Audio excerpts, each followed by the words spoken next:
Assalamualaikum warahmatullahi wabarakatuh. Alhamdulillahi rabbil alamin. Wassalatu wassalamu ala nabiyil amin, nabiyyina wa uswatina Muhammadin wa ala alihi wa ashabihi wa man tabi'ahum bi ihsanin ila yaumiddin, amma ba'd. Allahumma arhamna bil Qur'an waj'alhu lana imaman wa nuran wa hudan wa rahmah. Kama sholat subuh rahimahullah. Juz 27 surat Al-Hadid kita telah rampung dari menyelesaikannya. Maka kalau berjalan ke depan itu kita sampai sekarang awal juz ke-26, yaitu surat Al-Ahqaf, surat ke-46. Ini termasuk surat Makkiyah. Tadi sebagian saya baca rakaat pertama, rakaat kedua surat Al-Ahqaf. Kita mulai dari ayat 1 sampai ke 5 dulu. Itu separuh halaman. Yakni firman Allah Ta'ala, a'udzu billahi minasyaitonir rajim. Hamim, wallahu a'lam bimuradi. Tanzilul kitabi minallahil azizil hakim. Kitab ini diturunkan dari Allah yang maha perkasa lagi maha bijaksana. Ma khalaqnas samawati wal arda wa ma bainahuma illa bil haqqi wa ajalin musamma. Tidaklah kami menciptakan langit dan bumi dan segala apa yang di antara keduanya, melainkan dengan alasan yang benar, tujuan yang benar, aturan yang benar, wa ajalin musamma, dan juga dia memiliki batas waktu yang telah ditentukan masing-masing makhluk. Walladzina kafaru, sementara orang-orang yang ingkar amma unziru, terhadap apa yang mereka diperingatkan dengannya, mu'ridun, senantiasa berpaling, melengos, mu'ridun. Qul, Nabi Muhammad, nyatakanlah kepada mereka, ara'aitum ma tad'una min dunillah. Bagaimana menurut pendapat sampean segala apa yang kalian seru, kalian sembah selain Allah? Aruni madza khalaqu minal ardi, tunjukkanlah kepadaku apa yang telah mereka ciptakan di muka bumi. Am lahum syirkun fis samawat, atau apakah Tuhan yang kalian sembah selain Allah itu memiliki saham atau kontribusi di dalam proses penciptaan langit? Ono lagi. Gila ngocok kalimat tanya. Kemudian itu nih bi kitabim min qabli hadza. Coba sih tekakno ono enggak literasi rujukan dari sebuah buku yang datang sebelum Quran ini, au atharatin min ilmin, atau peninggalan dari manuskripsi yang telah lalu, in kuntum shadiqin, yang menunjukkan kalau segala yang kalian sembah selain Allah itu menciptakan sesuatu di muka bumi atau punya kontribusi di dalam penciptaan di langit. In kuntum shadiqin, lek memang kalian itu menyembah Tuhan sing benar, tolong sih gawakno iku buktine apa? Ayat kelima, wa man adallu mimman yad'u min dunillahi man la yastajibu lahu ila yaumil qiyamah. Dan siapakah yang lebih sesat dibandingkan orang yang menyembah, menyeru, berdoa kepada selain Allah? Man la yastajibu lahu ila yaumil qiyamah, yaitu satu pihak yang tidak akan pernah mampu merespon doa mereka, ibadah mereka sampai kiamat. Wa hum an du'ai mughafilun, sedangkan segala yang disembah selain Allah itu ya gak ngerti apa-apa. Ghafilun itu lalai. Maksudnya orang ngerti apa-apa. Parahnya Muslim. Kira-kira setelah saya bacakan 5 ayat ini, tahu nggak gambaran ayat makian seperti ini? Jadi kepingin menegaskan keesaan dan kekuasaan Allah Ta'ala. Rasulullah itu mempromo atau memperkenalkan kepada umat ini loh Gusti Allah.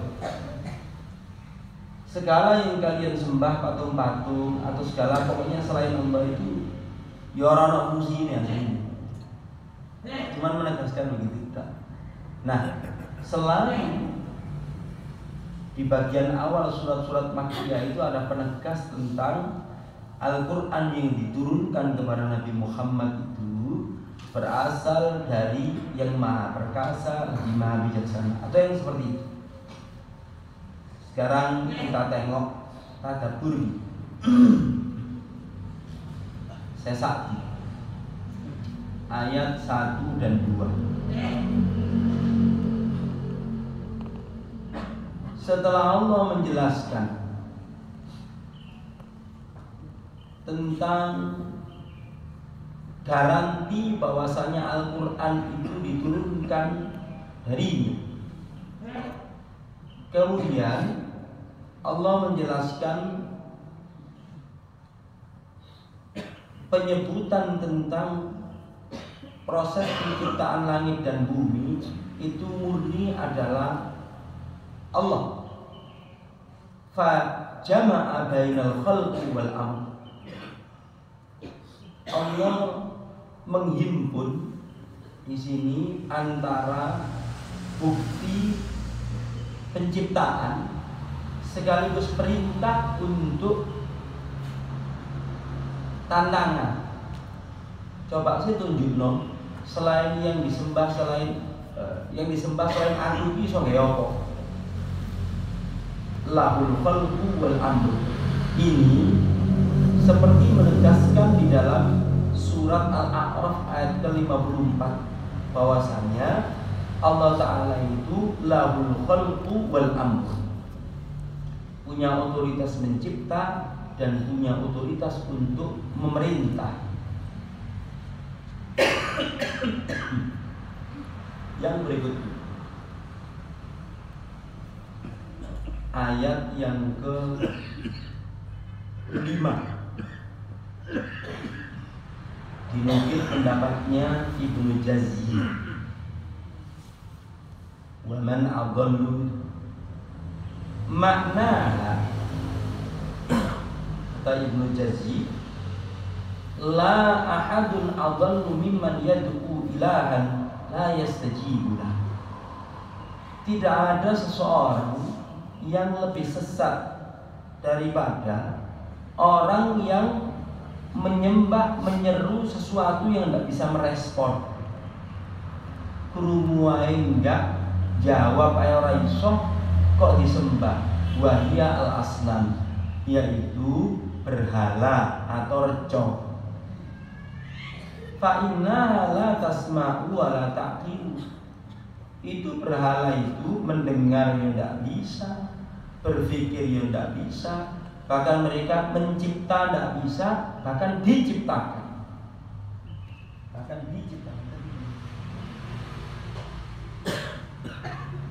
Mereka itu bukan mencipta tapi diciptakan. Walidzalika wasafaha bil ghaflah an du'aihim li annaha la tasma'u. Itulah kenapa segala yang dituhankan selain Allah itu disifati dengan ghafilun, lalai, gak ngereken, sebab mereka itu mendengar saja tidak bisa. Itu kata Ibnu Jazzi. Imam Tabari begitu. Wa hum an du'aihim ghafilun, mereka itu lalai terhadap segala seruan para penyembahnya.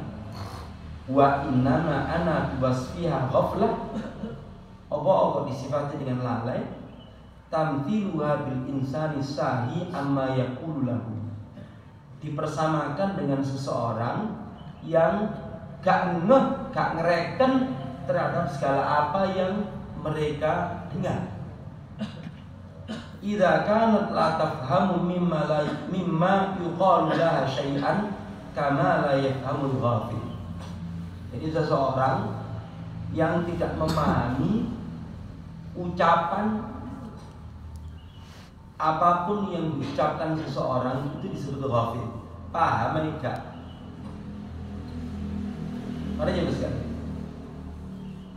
Keadaan yang dituhankan selain Allah itu bahkan lebih parah daripada orang yang berbeda bahasa ngomong-ngomongan tapi gak paham. Kita ketemu sama misalnya orang Korea, jelas ngomong drama Korea gak tahu, bahasa Korea gak paham, terus kita ngomong-ngomongan.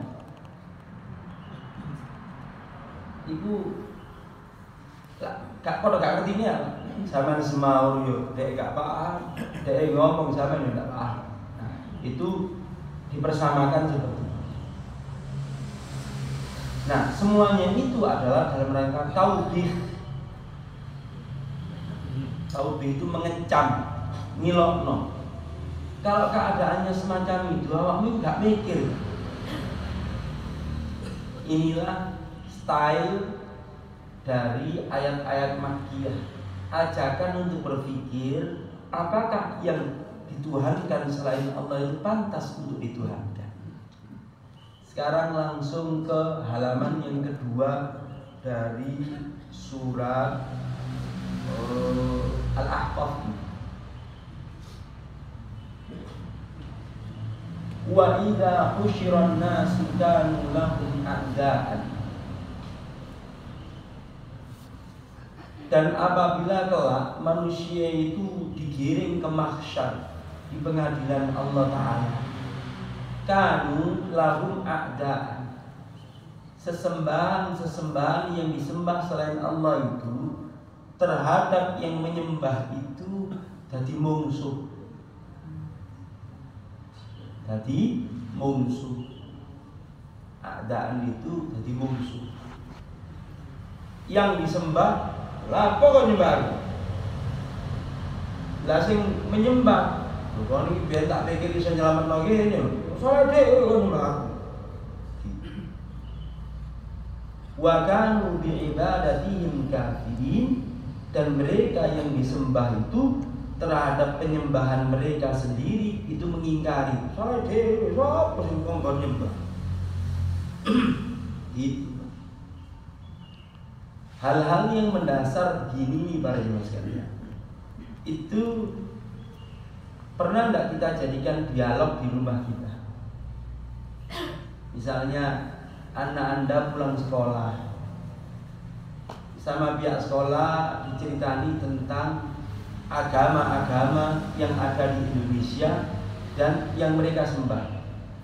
Jadi kan mestinya menjadi obrolan ketauhidan, menjadi obrolan ketauhidan. Jangan dibiarkan begitu saja, berlalu begitu saja, jangan. Termasuk juga begini, pulang sekolah, misalnya cucu Anda pulang, saiki lho rame bantengan. Itu aja dibiarkan begitu saja. Mumpung ono interest yang buka tema, maka berilah jawaban yang bijak. Iya Pak ya, itu satu-satunya yang bisa kita lakukan. Ngelarang gak bisa. Ya sampean itu N1 nih bisa.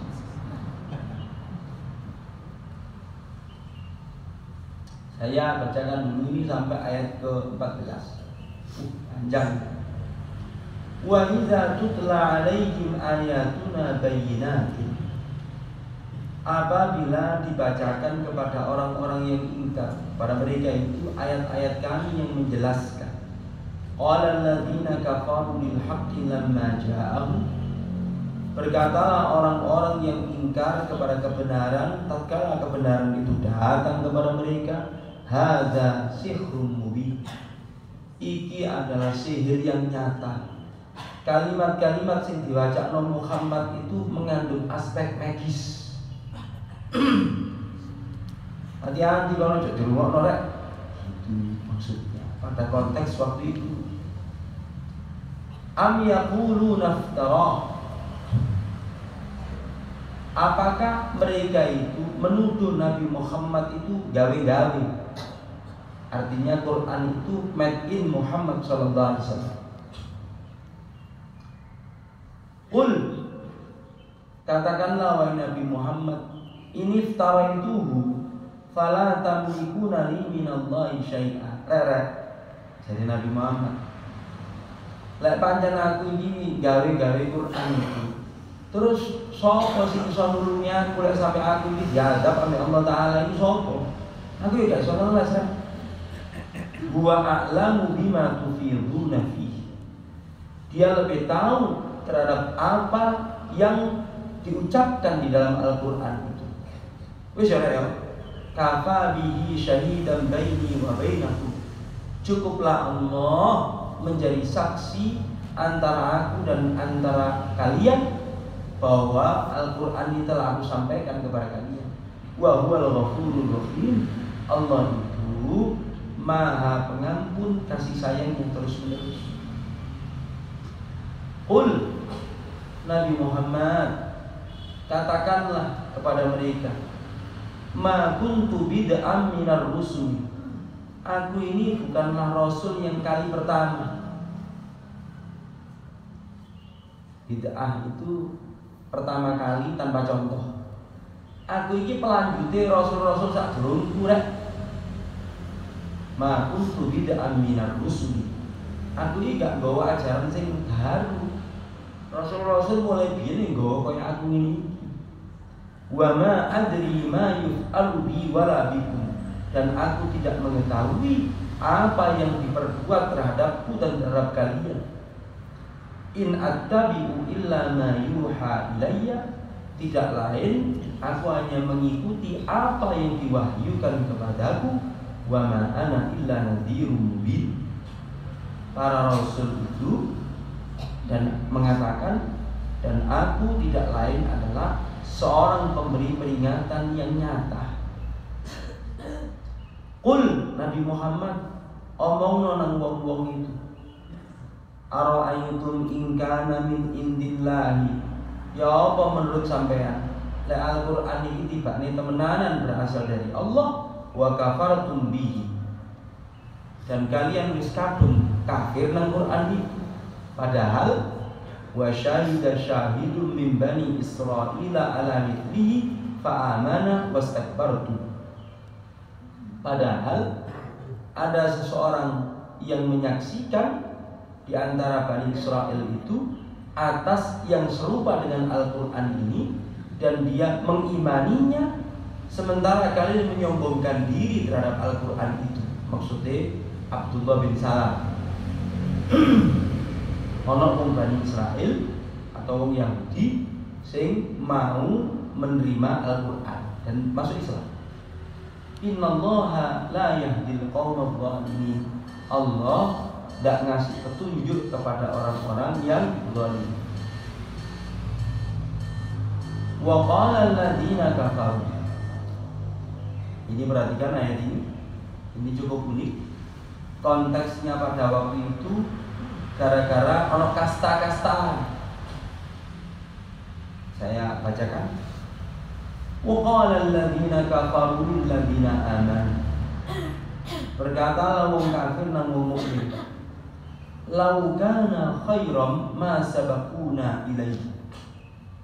Semunggo sing digawa Muhammad iku barang apik rek.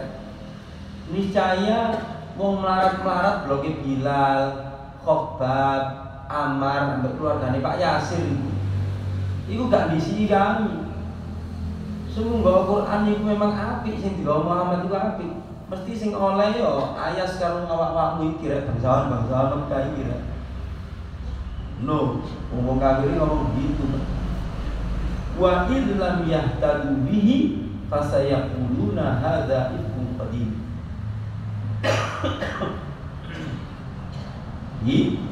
kendati mereka tidak mendapatkan petunjuk dari Al-Quran itu, maka orang-orang yang ingkar itu senantiasa mengatakan ini tidak lain adalah kebohongan purbakala yang diulang-ulang semenjak zaman dahulu. Wa min qablihi, padahal sebelumnya kitab Musa imaman wa rahmah, telah turun kitabnya Nabi Musa Taurat sebagai imam, pemandu kehidupan, wa rahmah, dan kasih sayang. Dan Quran ini wa hadza kitabun musaddiqul lisanan arabiyyah, adalah kitab yang membenarkan kitab yang sebelumnya, lisanan arabiyyah, menggunakan bahasa Arab yang jelas, liyundziral ladzina zalamu, untuk memperingatkan orang-orang yang zalim, wa busyra lil muhsinin, dan memberikan kabar gembira kepada orang yang senang berbuat baik. Ditutup dengan kalimat begini, halaman 2. Innal ladzina qalu rabbuna Allahu tsumma istaqamu, sesungguhnya orang-orang yang menyatakan Tuhan kami adalah Allah, tsumma istaqamu, kemudian mereka istiqamah. Istiqamah itu masih itu Pak pemahaman. Man ya'budullaha tsumma lam yaltafit ila ilahan ghairi, orang yang menyatakan Tuhanku adalah Allah, kemudian tidak melengos sampai akhir hayatnya, mati dalam ketauhidan, yaitu orang istiqomah. Dipahami di Malang ibu, istiqomah itu adalah wong lek Jumatan nunggune mek kuno tok gak tau pindah, itu jenenge istiqomah. Wong lek pengajian nunggune oleh sendenan di sebelah kuno gak tau pindah, itu wong istiqomah. Sampeyan kok istiqomah ya? Jadi yang gak tau pindah itu jenenge istiqomah. Pak, istiqomah itu berdasarkan ayat ini, juga satu ayat di dalam surat Fussilat, maksudnya adalah orang yang menyembah Allah sampai mati gak syirik, itu jenenge orang istiqomah. Tsumastaqamu, mereka kemudian istiqomah, fala khaufun 'alaihim wa la hum yahzanun, mereka tidak akan tertimpa rasa takut dan tidak akan dilanda kesedihan. Ulaika ashabul jannati khalidina fiha, mereka itulah bakal penghuni surga yang kekal di dalamnya, jazaa'an bima kanu ya'malun, sebagai balasan terhadap apa yang telah mereka lakukan. Apa ini sing kita tahu? Ayat yang ke-9. Kata Ibrahim Al-Biqai, kafa bihi syahidan baini wa bainakum wa huwal ghafurur rahim.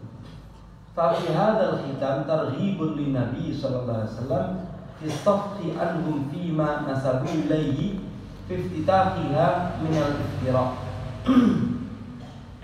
Penghujung ayat ini, ayat yang ke-9 tadi, ditutup dengan kata-kata Ghafurur Rahim. Itu motivasi kepada Nabi Muhammad. Ya wis lah Nabi Muhammad, kendati sama itu ambek wong-wong itu dituduh gawe-gawe Quran. Quran iki jarene gawenane sampeyan. Wis lah jarno. Muga-muga mereka itu suatu saat diilhamkan ampunan, jalan ampunan jadi sepura Pak.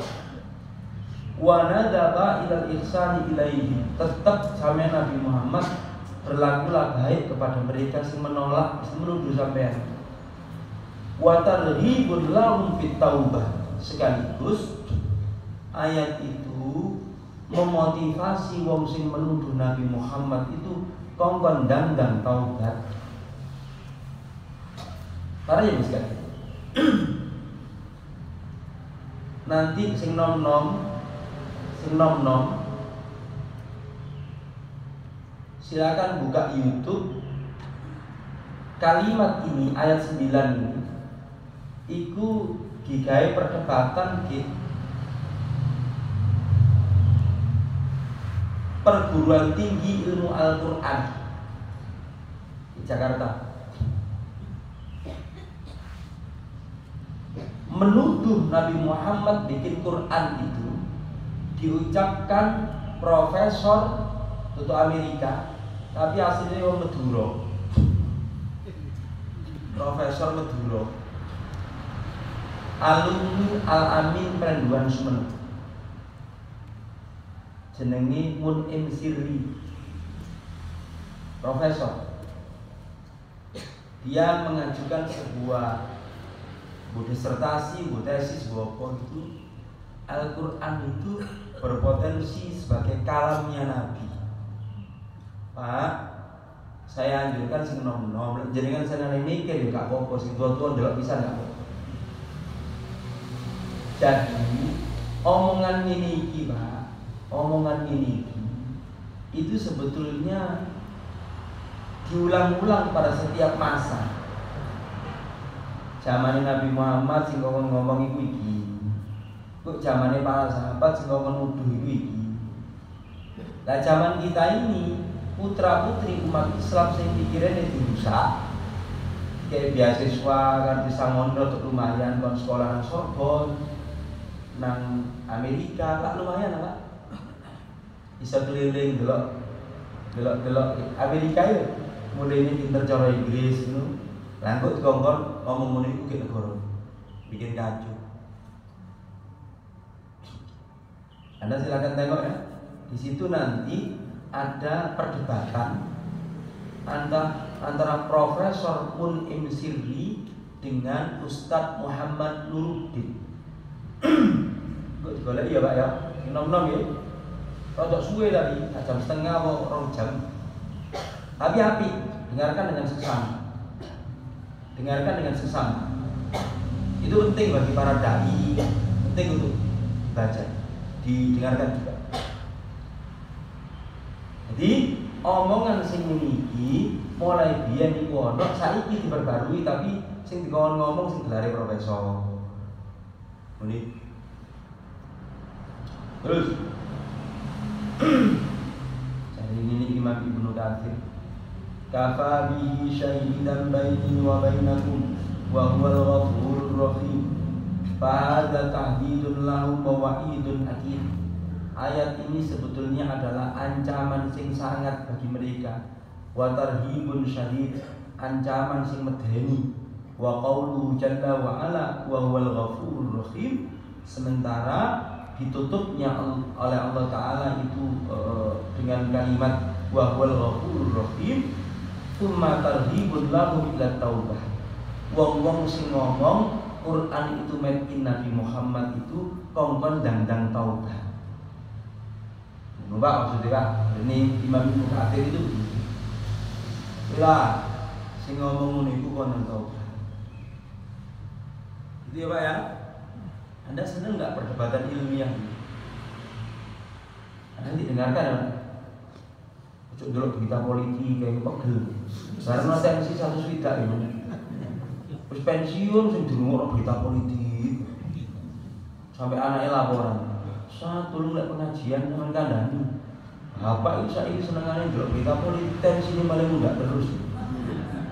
Asik ngono-ngono iku marang bener Pak. Sing itu tadi. Profesor Mun'im Sirri ambek itu Ustaz Nuruddin. No.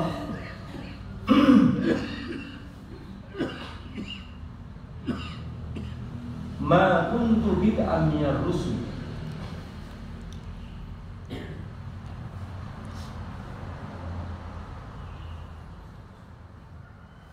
Aku, sarene Nabi Muhammad. Nabi Muhammad itu diperintahkan untuk mengucapkan kepada orang-orang yang ingkar itu bahwasanya beliau itu bukan rasul sing gawa ajaran sing baru, itu bukan. Mulai biyen rasul ya la ilaha illallah. Semua para rasul itu ajarannya adalah la ilaha. Intinya gitu. Kata Ibnu Asyur. Yang berikut ayat ke 11. وقال الذين كفروا للذين آمنوا لو كان خيرا ما سبقونا إليه وأما أهل السنة والجماعة فيقول في كل فعل فعل وقول لم يثبت عن الصحابة رضي الله تعالى عنهم هو بدعة لأنه لو كان خيرا ما سبقونا إليه لأنهم لم يتركوا خصلة من خصلة الخير إلا وقد بادروا إليه.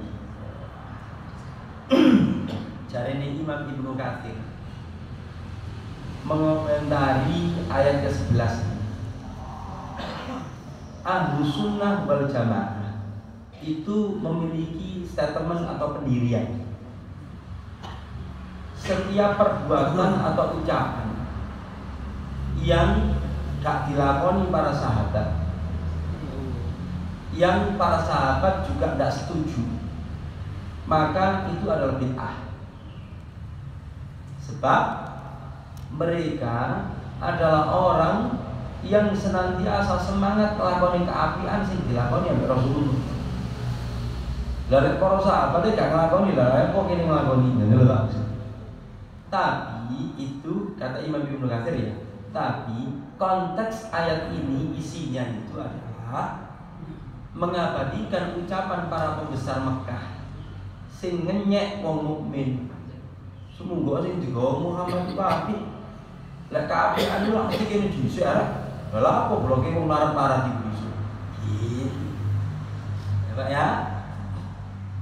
Jadi Imam Ibnu Katsir punya kesimpulan yang berbeda. Tapi kalau saya tadi dari sisi kenapa ayat ini seperti itu. Yang berikutnya terkait ayat ke-13 Imam Al-Alusi punya pendapat Innal ladzina qalu rabbunallahu tsumma istaqamu dan seterusnya itu alladzi jama'u bainat tauhid alladzi huwa khalasatul ilm wal istiqamah fid din allati hiya minhum al-amal. Orang yang berpotensi tidak akan tertimpa rasa takut dan kesedihan adalah orang yang menghimpun di dalam dirinya ketauhidan, dan itu merupakan semua khulasah, ringkasan inti dari semua ilmu itu ketauhidan. Kemudian istiqamah itu adalah simbol dari amal.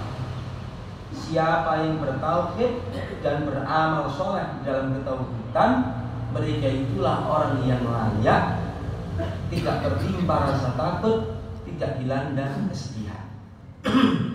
Itu maksudnya gitu. Para jamaah sekalian, saya menukil tafsir yang lain ya Pak. Di sini pengurus Muhammadiyah yang pernah baca tafsir Al-Azhar siapa? Juz 26. Juz ini karyanya Buya Hamka. Delok akeh ya langsung grogi kasih terus. 30 juz ya. Saking akeh.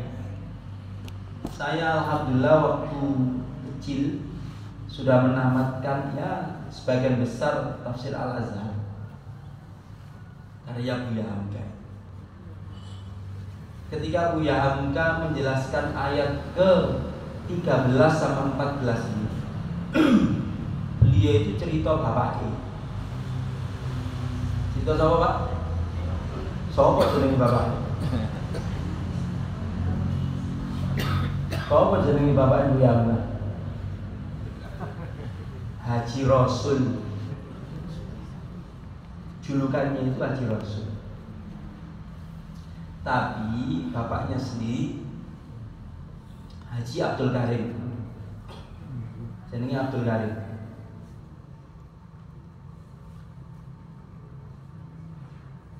Nah, ini bapaknya Buya Hamka itu waktu penjajahan Jepang ibu menolak lek isuk ngadep ngetan karo ini nang Teno Haika. Ngerti sama Teno Haika? Jadi menghormat ke arah timur itu beliau menolak.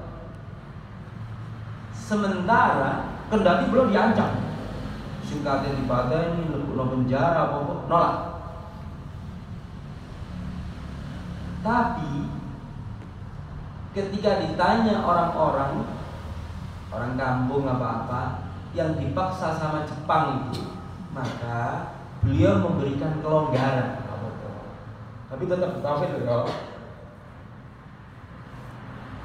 Maksud saya cerita ini, istiqomah itu Pak, lek diomong ambek lambe gampang lek saiki. Tapi kalau Anda hidup di era penjajahan, itu menjadi tidak mudah istiqomah. Betul Pak. Apalagi kalau Anda seorang tokoh, tidak boleh menceleng. Pengikut Anda lebih menceleng lagi. Gitu loh. Sehingga ketika beliau ditanya sama anaknya yang lihat, lah ya kok gak mau. Nah, kalau bapakmu ini mau, nanti pengikutnya ayah ini lebih menjelek lagi. Tapi kalau mereka itu ya, mau mereka itu dipaksa, mereka itu takut. Gitu Bang. Abote istiqomah itu gitu. Ya. Cuman istiqomah dipahami saiki itu adalah manggen satu tempat tidak pindah.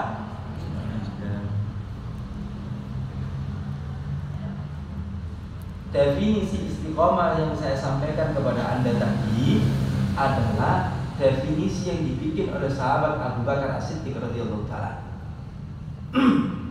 Yang berikut, masih ayat yang sama. Isyaratun ila anna haibatahu bin nadhari ila jalali wa qahrihi wa jabarutihi wa kibrihi wa kamalihi la tantafi wa yahsul insan bistihdariha ihdarat wa tumaninah wa waqar wa sakinah. Kenapa sih kok muncul sifat istiqamah? Karena orang yang memiliki ketauhidan itu melihat kepada keagungan Allah, kehebatan kekuasaannya, kesempurnaan kekuasaannya kepada manusia, dan itu dimiliki oleh ahli iman yang menyebabkan dia tenang di dalam keyakinan itu, tidak goyang. Ya ancam apa patenono gak kok. Anda tahu penyihir Fir'aun? Penyihir Fir'aun itu di surat Toha diancam oleh Fir'aun gara-gara beriman. Kon cek wani-wani nih kon mengimani Musa. Ojo-ojo kon ini berkolaborasi. Padahal penyihir itu penyihir mata duitan, sangat materialis awalnya.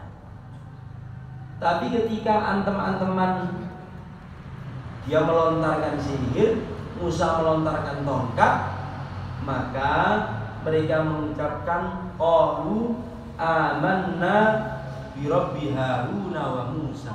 Ngono. Setelah diancam, jarene Fir'aun ambek aparate, tak salib sikil karo tanganmu, tak ketok secara bersilang kan salah-salah. Wong sing wis mantep imane itu jawab, inna ila rabbina munqalibun. Surat Al-A'raf.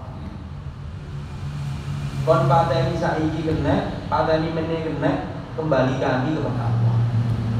Iku jarene wong mata duitan sing kena iman. Ganti imane ambek cinta dengan Allah. Kematian saiki meneh ora masalah. Nomor 2 di surat Toha,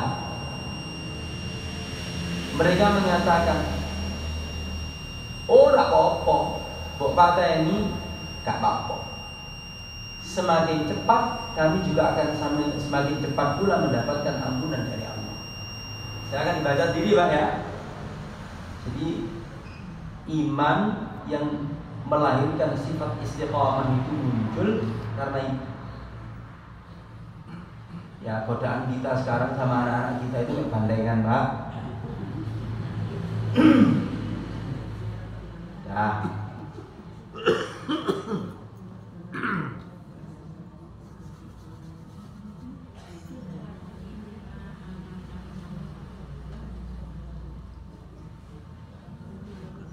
Mengenai ayat ulaika ashabul jannah khalidina fiha sampai innal ladzina qalu rabbuna Allah tadi itu, dua ayat terakhir ini masih ada satu kesimpulan tapi cukup rumit untuk menjelaskannya. Insyaallah pertemuan berikutnya sambil gandeng sama halaman berikut.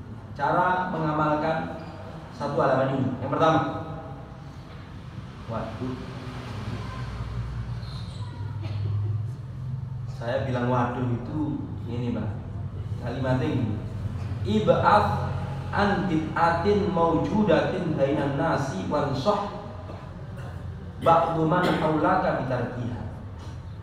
Identifikasilah bid'ah yang menyebar di masyarakat Anda, nasihatilah para pelakunya supaya meninggalkannya. SPR dengan ya apa ngilangi banteng dari kampung Anda.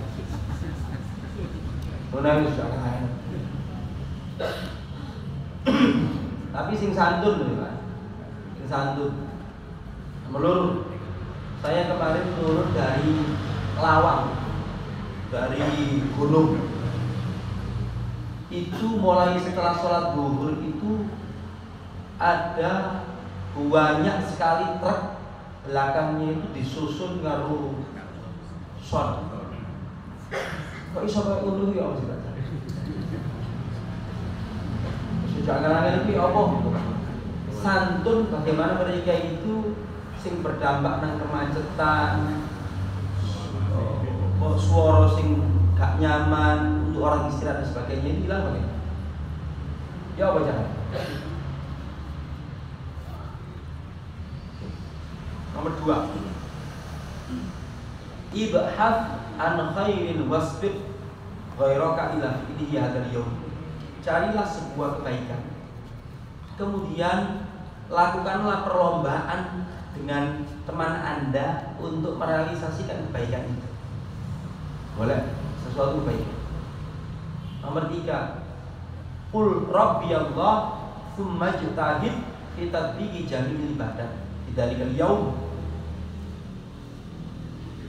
Nyatakanlah Tuhanku adalah Allah, kemudian bersungguh-sungguhlah di dalam ibadah pada hari ini. Taujih. Rasul tugasnya hanya memberikan penyampaian yang sejelas-jelasnya dan beliau hanya mengikuti pewahyuan. Nomor 2, ujub atau bangga diri adalah sebab terjauhkan dari ibadah, dari hidayah. Ucapan orang tadi, lha pancen apik ya kebaikan itu ya kene dhisik sing ora gak ono butuh wong larat-larat itu. Ucapan para pembesar Makkah itu menjadi penghalang hidayah. Terakhir, keutamaan istiqamah di dalam beragama dan urgensinya di dalam kehidupan. Selesai. Semoga ada cuatan amal yang muncul dari 1,5 halaman yang kita kaji. Nanti di rumah dibaca lagi ya Pak ya. Sekaligus cerita penyihir Fir'aun yang beriman itu dibaca lagi. Yang punya tafsir Al-Azhar karya Buya Hamka juga dibaca penjelasan terkait ayat itu. Ada ceritanya. Senengannya Buya Hamka itu cerita ayat itu, menjelaskan ayat itu kayak cerita. Kayak seneng. Karena orang Indonesia seneng diceritain. Gitu. Baik, kita tutup. Subhanakallahumma wa bihamdika asyhadu an la ilaha illa anta astaghfiruka wa atubu ilaik. Assalamualaikum warahmatullahi wabarakatuh.